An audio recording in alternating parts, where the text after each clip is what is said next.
우리나라 사람들이 외국에 나가면 한국을 소개할 때 외국 사람들이 첫 번째 하는 이야기가 빨리빨리예요. 제가 필리핀 갔을 때도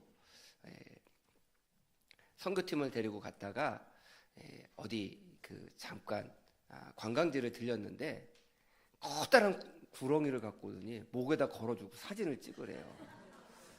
질색을 하고 있는데 몇몇 또 청년들은 또 좋다고 또 목에다 걸고 사진을 찍는데 뭐라고 하냐면 이 찍어주는 사람이 빨리빨리 서 빨리빨리 쓰라는 거예요. 그래서 물어봤더니 한국 사람한테만 그렇게 얘기하더라고요. 다른 나라 사람들한테 그렇게 얘기 안 하는데 물어봐서 한국 사람이라고 하면 다 빨리빨리라는 거예요. 그러니까 우리 한국 사람들이 외국에 나가서도 뭐예요? 다 빨리빨리 하는 거예요. 그러니까 급한. 근데 우리가 분명히 알으셔야 되는 것은요, 신앙은요 빨리빨리가 아니에요. 신앙은 빨리빨리가 아니라 얼마나 올바른 방향으로 가고 있느냐는 거예요. 그래서 저는 오늘 설교의 제목을 신앙은 속도가 아닌 방향입니다 라고 했어요. 속도가 아니라 방향이에요. 우리가 부산을 내려갈 때 가장 빨리 부산을 내려가는 방법이 뭘까요? 뭐 비행기도 있을 수 있고 KTX도 있을 수 있고, 한번 TV에서 실험을 했어요. 부산역까지 어떤 게 제일 빨리 내려갈까 그랬는데 KTX가 제일 빨랐더라고요, 비행기보다. 왜냐하면 비행기는 김해공항에서 또 들어와야 되니까 KTX가 제일 빠르더라고요. 그런데 제가 부산을 빨리 가려고 마음을 먹어가지고 광주 가는 기차를 타면 도저히 빨리 갈 수가 없어요. 왜냐하면 방향이 틀렸기 때문에. 오늘 하나님께서 이스라엘 백성을 애굽이라고 하는 나라, 그러니까 이집트죠. 이집트라고 하는 나라에서 너무 어려움을 당하니까 그들을 이끌어내셔서 약속하신 땅, 젖과 꿀이 흐르는 땅이라고 하는 가나안 땅으로 인도하시기로 결심하시고 이스라엘 백성을 이끌어내셨어요. 근데 이끌어내신 그 자리가 오늘 출애굽기 13장에 나오는 이 자리가 차로 가면 7시간, 그다음에 천천히 걸어가도 일주일이면 넉넉히 도착할 수 있는 길이에요. 그러니까 얼마 멀지 않은 곳이죠. 그런데 하나님께서 그 길을 이스라엘 백성을 40년 걸려서 가게 만드셨어요. 만약에 한국 사람을 40년 걸려서 7시간 가는 길을 가게 했으면 제가 볼 때 다 속 터져 죽었을 거예요. 왜냐하면 우리는 빨리빨리니까. 근데 하나님은 빨리 하지 아니하시고 올바른 방향으로 이 백성이 가기를 원하셔서 속도를 중요시 여기신 것이 아니라 구름 기둥으로, 불 기둥으로 올바른 방향을 인도하셨다라고 하는 거예요. 우리가 인생을 살다 보면 그런 생각이 들 때가 있어요. 왜 내 인생은 이렇게 다른 친구들보다 늦을까? 다른 친구들은 다 잘 나가는 것 같은데 왜 내 인생은 잘 나가지 못할까? 나는 지금 뭐 하고 있는 건가? 라고 그런 마음이 들 때 우리 성도 여러분들은 조금 천천히 기도하면서 생각해 보세요. 하나님, 제가 지금은 늦게 가고 있는 것 같은데 제 방향이 올바른 방향입니까? 그 방향이 올바른 방향이라고 하나님께서 말씀하시고 응답하시면 늦더라도 그 길을 가세요. 그 길을 가면 반드시 빨리 갔던 친구들이 나중에 어떻게 돼요? 내가 올바른 방향으로 가는 것보다 더 늦게 오게 되는 거예요. 그래서 하나님께서 우리를 올바른 방향으로 이끄시는데 그 올바른 방향으로 이끄실 때 우리의 마음 가운데 몇 가지 가져야 될 마음들이 있는데 그 첫 번째 마음이 뭐냐면 하나님의 마음을 이해해야 된다는 거예요. 이해하기. 누구의 마음을 이해하셔야 되냐면 올바른 방향으로 이끄는 하나님의 마음을 이해하셔야 돼요. 우리가 하나님의 마음을 다 이해할 수 없습니다. 왜냐하면 우리는 한계를 가지고 있기 때문에. 하나님은 전지전능, 모든 것을 다 아시는 분이고 모든 것을 다 하실 수 있는 분이기 때문에 우리가 하나님의 뜻을 다 아는 것은 불가능한 일이에요. 그런데 우리가 하나님의 마음을 알려고 노력하셔야 돼요. 자녀는요, 부모의 마음을 100% 이해할 수 없어요. 왜냐하면 부모가 아니기 때문에. 여자분들은 언제 부모님 마음을 제일 많이 느끼세요? 네, 우리 권사님이 시집 갈 때라고 하는데 아니에요. 언제냐면 출산할 때. 출산을 딱 하고 나면 그 전까지 엄마하고 사이가 별로 안 좋더라도 어떻게 해요? 엄마가 나를 이렇게 힘들게 나를 낳았구나. 엄마의 마음을 100%는 아니지만 상당한 부분을 이해하게 돼요. 그리고 자녀를 키우면서 뭘 느껴요? 아, 우리 엄마도 나를 이렇게 힘들게 키우셨겠구나. 부모의 마음을 내가 신앙이 성장하고 내 삶이 조금씩 바뀌면서 부모의 마음을 이해할 수 있는 것처럼 우리가 하나님의 마음을 이해하려면 우리의 신앙이 성장하셔야 합니다. 오늘 우리 17절 말씀 우리 함께 다시 한번 봉독하겠습니다. 17절 말씀 시작.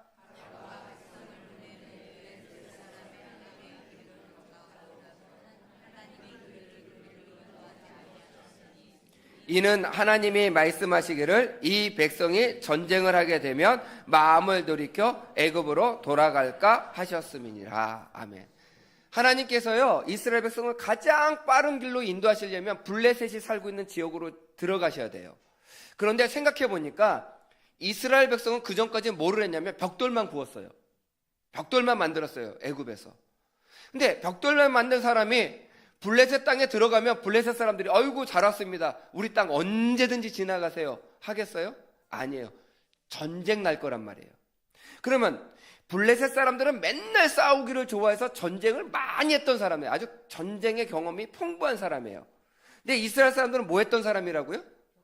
벽돌 만들었던 사람들이에요. 그리고 목축업을 했던 사람들이에요. 그러니까 전쟁할 줄은 몰라요.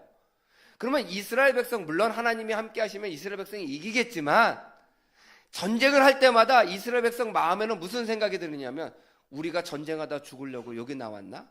이런 생각이 들 거란 말이에요. 하나님께서는 이스라엘 백성이 저들이 벽돌 굽다가 아니면 소나 양을 치다가 나왔기 때문에 전쟁을 하게 되면 다시 옛 애굽으로 돌아가고 싶은 마음이 훨씬 더 마음이 들겠구나. 그래서 어떻게 합니까? 블레셋으로 들어가지 않고 뺑 돌아서 가는 길을 선택한 거예요. 근데 이스라엘 사람들은 그 하나님의 마음을 다 이해할 수 없습니다. 왜 빨리 갈 수 있는데 왜 우리를 이렇게 뺑 돌아가게 하실까? 그래서 우리의 삶 속에요, 우리가 가고 싶은 길이 있습니다.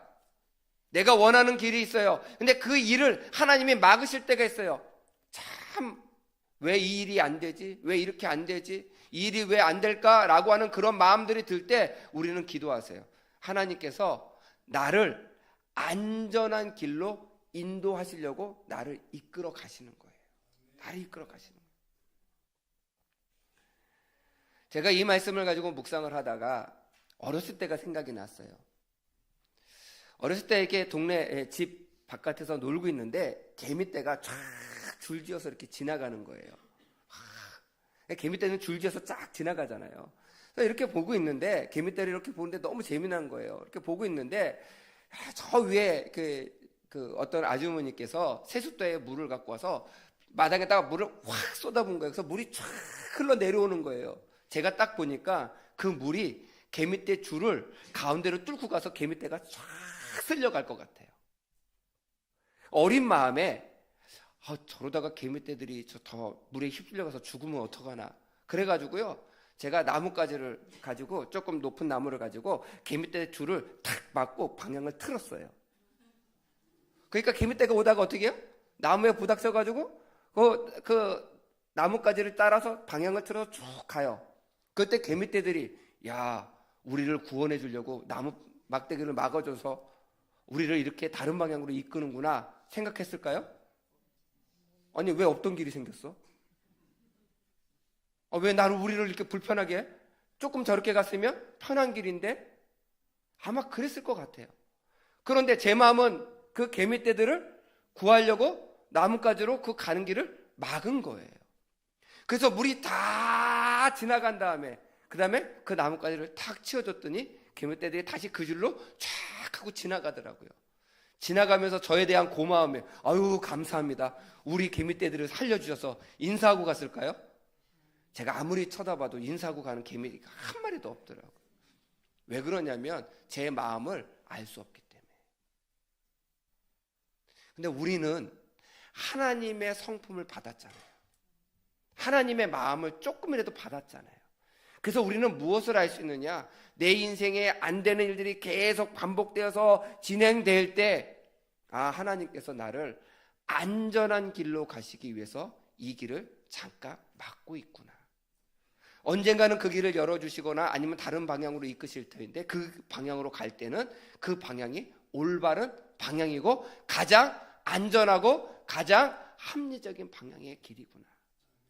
이렇게 믿으시고 기다릴 수 있는 성도가 되시기를 부탁을 드려요.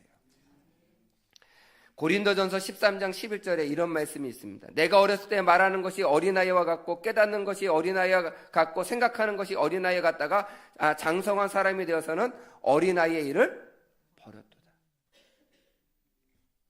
우리가 이 말씀을 보면서 무엇을 알 수 있습니까? 어린아이 같은 마음을 가지면 주님의 마음을 이해할 수 없어요. 그래서 우리가 신앙 안에 성장하고 주님의 말씀을 깨달을 수 있도록 늘 기도할 때에 주님의 마음을 이해할 수 있는 성도가 될 줄 믿습니다.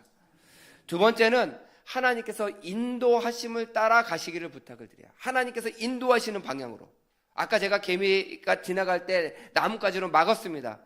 그럼 막았으면 그 달라진 방향으로 따라가면 되는 거예요. 오늘 성경 말씀에 보게 되면 이스라엘 백성에게 두 가지로 인도하세요. 하나는 불기둥과 하나는 구름기둥으로 인도하세요. 저는 이것을 구름기둥과 불기둥을 가지고 인도하시는 것을 뭐라고 말씀을 드리냐면 상황에 따라 우리를 인도하신다라고 하는 거예요. 상황에 따라.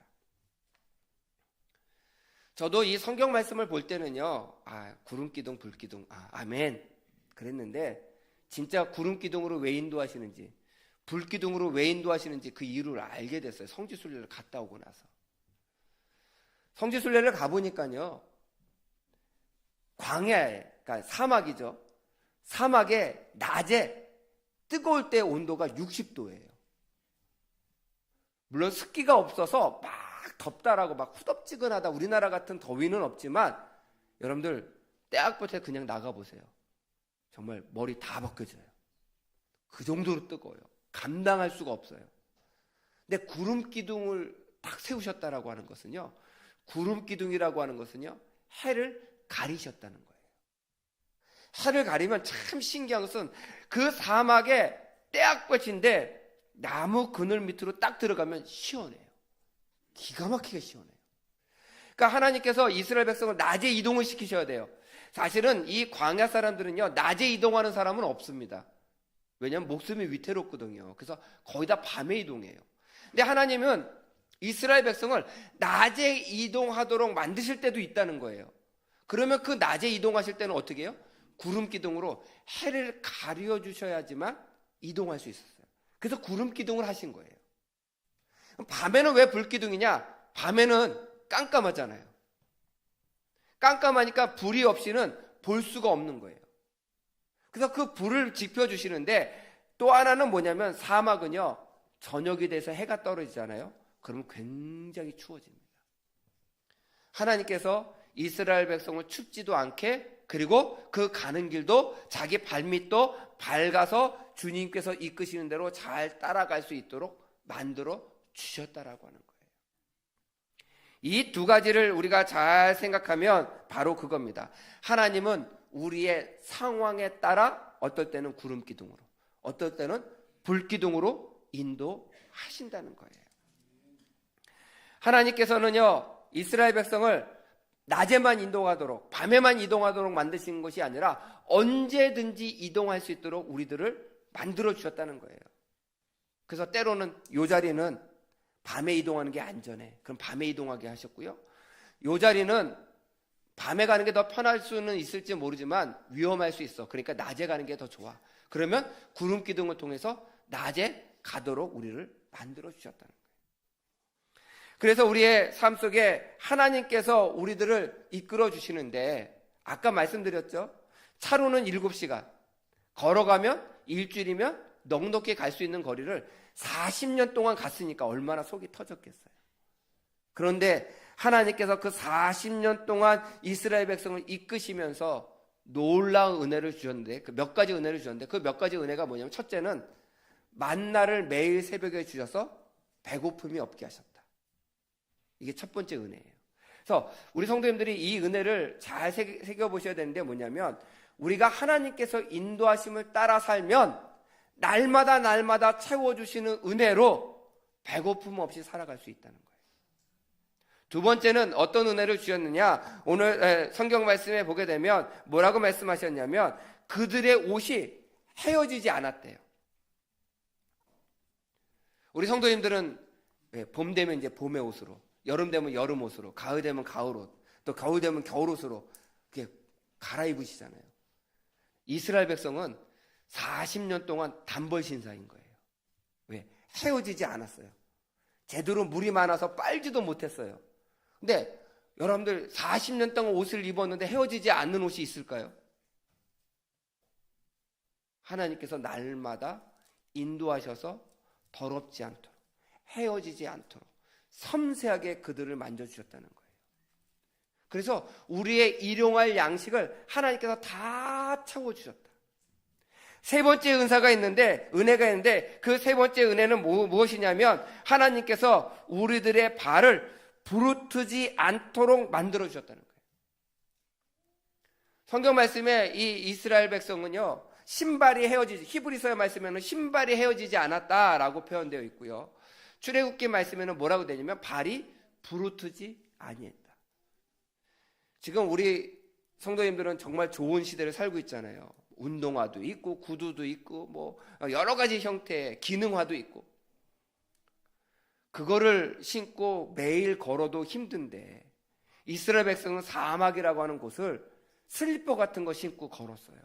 그러면 발이 부르트는 것이 당연한 일이에요. 근데 성경에서 뭐라고 하냐면 발이 부르트지 않았다.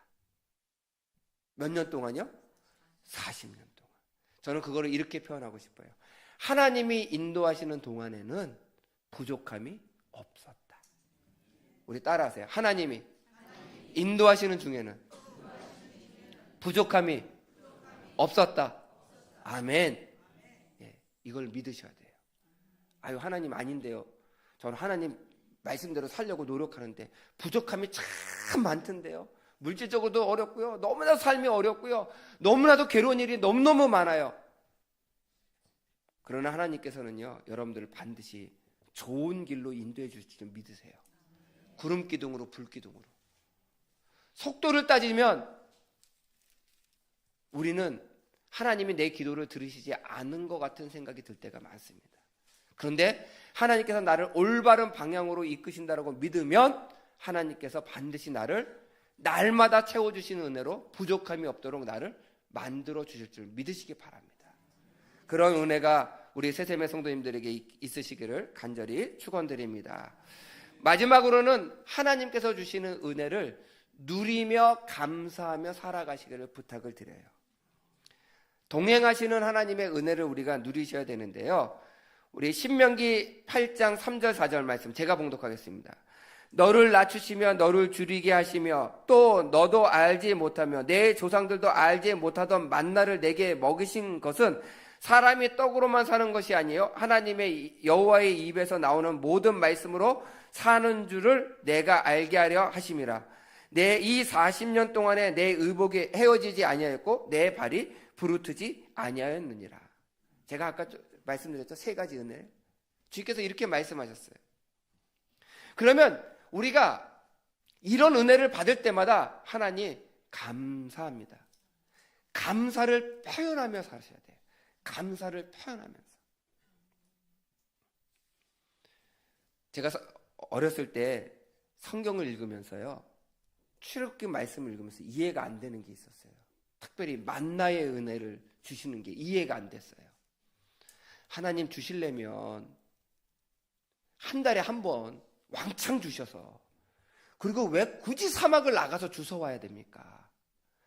각 집에 지붕을 하나 뚫어놓고 그릇을 갖다 놓으면 하나님이 곧다 쏟아부어 주시면, 자동으로 채워주시면 얼마나 편하고 좋아요. 이게 하나님의 은혜를 누리는 거지. 굳이 새벽에 나가가지고 잠도 못 자고 나가서 며칠 분이요? 하루분.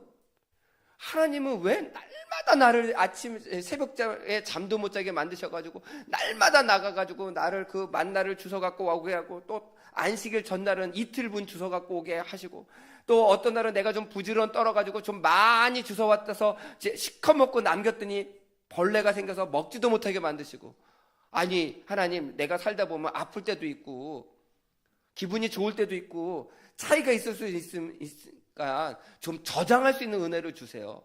저는 이 말씀이 이해가 사실 좀 안 됐어요.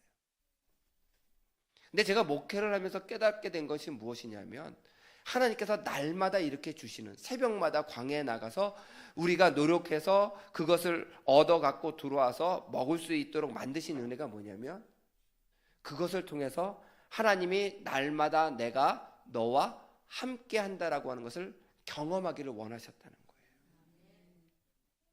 그러면 믿음이 약할 때는요, 하나님 귀찮아요 할 수 있지만, 믿음이 성장한 사람들은요, 어떻게 해요? 날마다 새벽에 나가면서 오늘도 주님께서 나에게 오늘 일용할 양식을 주셨어.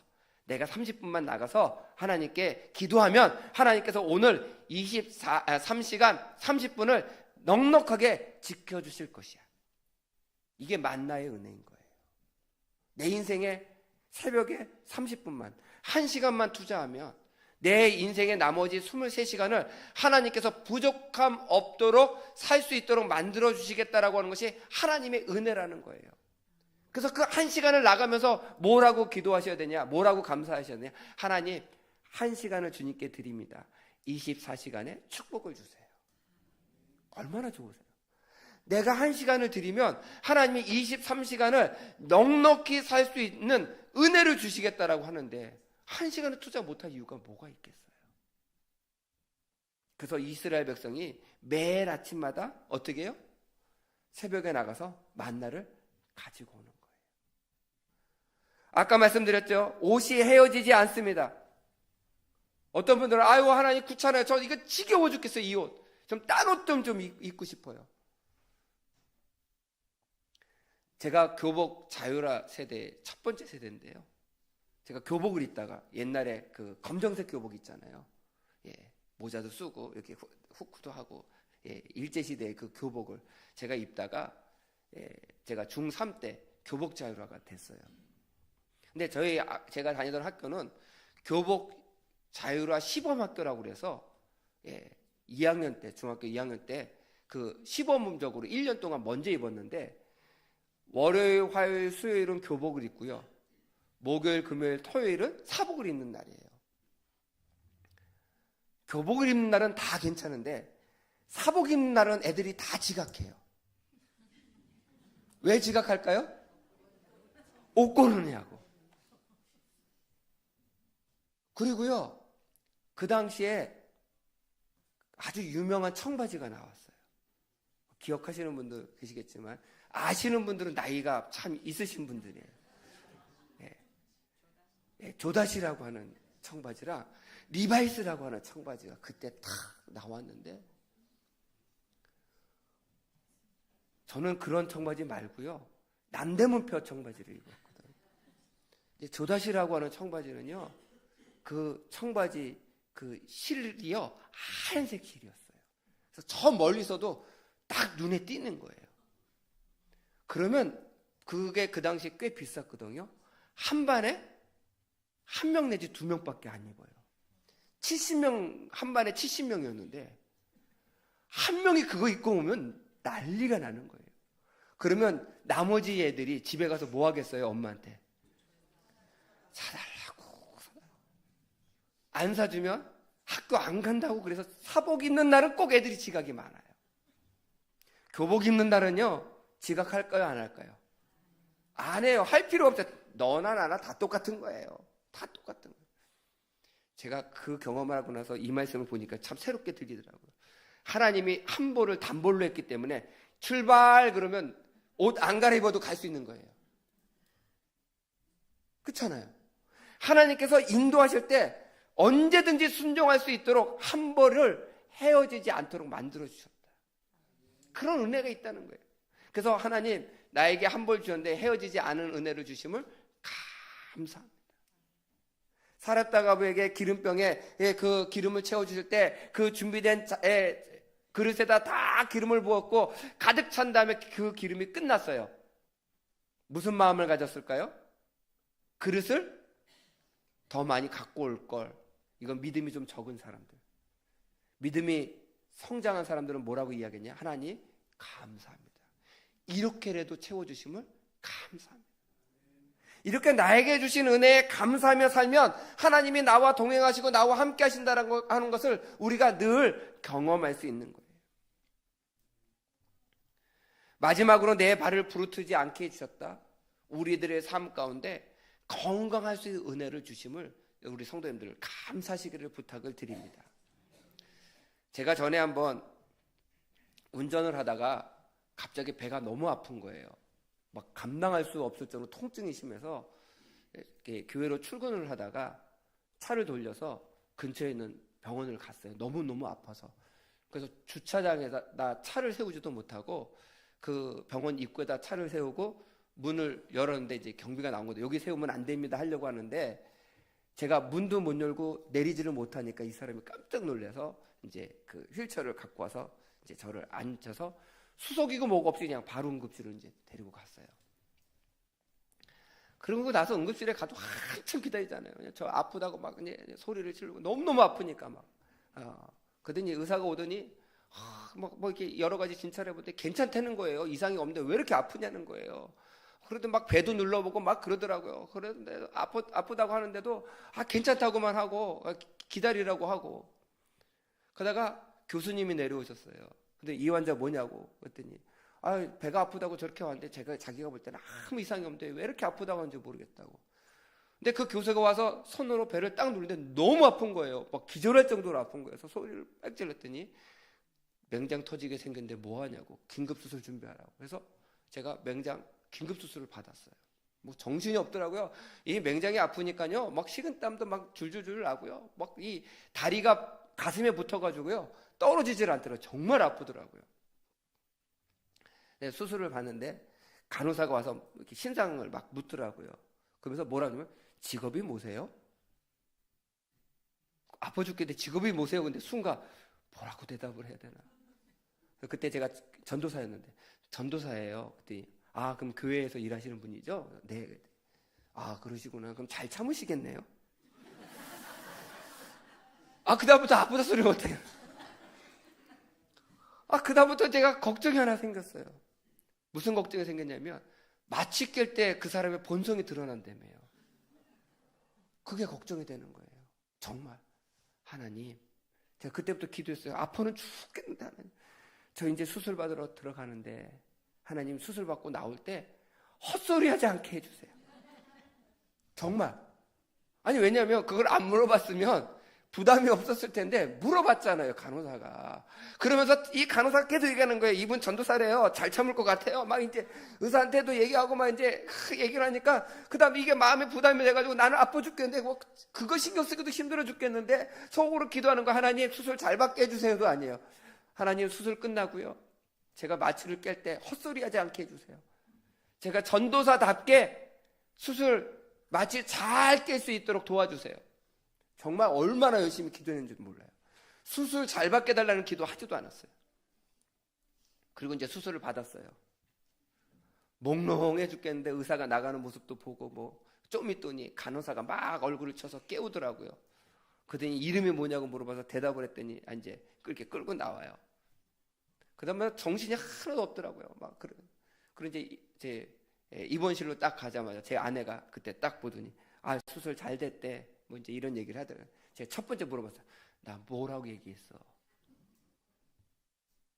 뭐라고 얘기했어? 왜냐하면 부담이 돼서. 왜냐하면 저 하나 때문에 하나님의 영광을 가리면 안 되잖아요. 거기서 전도사가 강아지야 막 찾고 그러면 안 되잖아요. 나 아파 죽겠어 이 돌팔이야. 왜냐하면 제가 왜 이 얘기를 하냐면 제가 이 맹장 수술하기 한 2, 3주 전에 저희 교회에 같은 친구가 있었는데요. 그 친구도 갑자기 급성맹장으로 긴급 수술을 받았는데 이 친구는 그 마취 깰 때 그랬대. 이 돌팔이야. 네가 날 죽이려고 했지만 의사한테 그랬다는 거예요. 그 얘기도 생각이 나고 막 그래가지고 제가 아내한테 물어봤어요. 제가 마취기가 딱 깨가지고 정신이 다 돌아온 다음에 내가 혹시 무슨 소리 했어? 혹시 잘못된 소리 하지 않았어? 그랬더니 아내가 그랬대요. 하나님 감사합니다 했다는 거예요. 그래서 내가 속으로 하나님 진짜 감사합니다. 정신없는 중에도 하나님이 무의식도 만져 주시더라는 거예요. 간절히 기도하면. 하나님의 동행하심은요, 내가 정신이 있을 때만, 내가 기분 좋을 때만, 내가 넉넉할 때만이 아니라 내가 힘들고 어려울 때, 내가 정신도 없을 때, 정신도 못 차리고 아무것도 하지 못할 때에도 주님은 나와 함께 하신다. 그것에 감사하세요. 수술 받을 수 있어서 감사하고, 치료 받을 수 있어서 감사하고, 지금 교회에 나와서 이렇게 예배 드릴 수 있도록 해주신 은혜 감사하고, 설교 말씀 들을 수 있는 귀를 주셔서 감사하고, 앉아있을 수 있는 건강 주셔서 감사하고, 이렇게 감사함을 우리가 표현하면 하나님께서 늘 나와 동행하시다라고 하는 것을 우리가 느끼고 경험할 수 있게 되는 거예요. 저는 우리 새샘의 성도님들이요, 신앙은 때론 늦게 가는 것 같아요. 그러나 하나님이 나와 동행하시고 하나님이 은혜를 주실 때 우리가 감사합니다, 감사합니다 하면서 우리의 신앙의 길을 걸어가기 시작하면요, 그 길은 반드시 올바른 방향으로 가는 길임을 믿습니다. 감사하면서 가는 길은요, 절대로 잘못된 길로 가지 않습니다. 하나님께서 올바른 길로 여러분들이 인도해 주실 줄 믿으세요. 신앙은 속도가 아니라 뭐라고요? 방향입니다. 우리가 빨리 가려고, 빨리 기도 응답을 받으려고 하나님이 올바른 방향으로 가시면요, 반드시 응답하세요. 반드시 여러분과 동행하세요. 여러분들에게 하나님께서 은혜와 축복을 내려주실 줄 믿습니다. 그런 은혜들을 하나님께서 이끌어 주시는 대로 상황에 따라 불기둥으로 구름기둥으로 인도하실 때마다 순종하여 나아갈 때 올바른 방향으로 가심으로 말미암아 하나님께서 날마다 지켜주시는 은혜를 경험하시는 우리 새샘의 성도가 되시기를 간절히 축원드립니다.